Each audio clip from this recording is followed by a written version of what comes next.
Hi అండి. Welcome back to my channel Swathi cooking స్టైల్‌లో ఆవకాయ పప్పు ఎలా చేసుకోవాలో తెలుసుకుందాం. ఆవకాయ పప్పు ఇలా ట్రై చేయండి, చాలా టేస్ట్‌గా ఉంటుంది. మామిడికాయ సీజన్ కాపోయినా కూడా ఈ ఆవకాయ పప్పు ఎప్పుడూ చేసుకోవచ్చు. చాలా టేస్ట్‌గా ఉంటుంది. ఎలా చేసుకోవాలో చూద్దాం. ముందుగా మన క్వాంటిటీ తగ్గట్టు కందిపప్పు తీసుకొని వాష్ చేసుకొని తగినంత వాటర్ పోసి అర టేబుల్ స్పూన్ ఆయిల్ వేసుకొని ఉడికించుకోవాలి. ఇలా ఉడికిపోయిన తర్వాత కొంచెం చింతపండు వేసుకొని ఆవకాయ చట్నీలో నూనె, కారం లేకుండా ఇలా ఉత్త ముక్కలు సపరేట్‌గా తీసుకొని ఈ పప్పులో మన క్వాంటిటీ తగ్గట్టు ఈ ముక్కలను వేసుకోవాలి.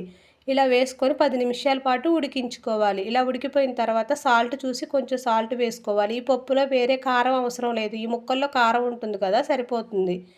ఇలా ఉడికిపోయిన తర్వాత పప్పు గుత్తి పెట్టి మెదుపుకోవాలి. తర్వాత స్టవ్ వెలిగించి కళాయి పెట్టి 2 టేబుల్ స్పూన్ ఆయిల్ వేసుకొని ఎండుమిర్చి పోపు వేసుకొని ఫ్రై అయిపోయిన తర్వాత ఆనియన్స్, పచ్చిమిర్చి, ఎల్లుల్లి రెబ్బలు కూడా వేసుకొని జీలకర్ర, కరివేపాకు వేసుకొని ఈ పోపును బాగా ఫ్రై అవ్వనివ్వాలి. ఇలా ఫ్రై అయిపోయిన తర్వాత ఈ పప్పులో ఈ పోపును పోసేసి 1 మినిట్ పాటు స్టవ్ పై నుంచి స్టవ్ బంద్ చేసేయాలి.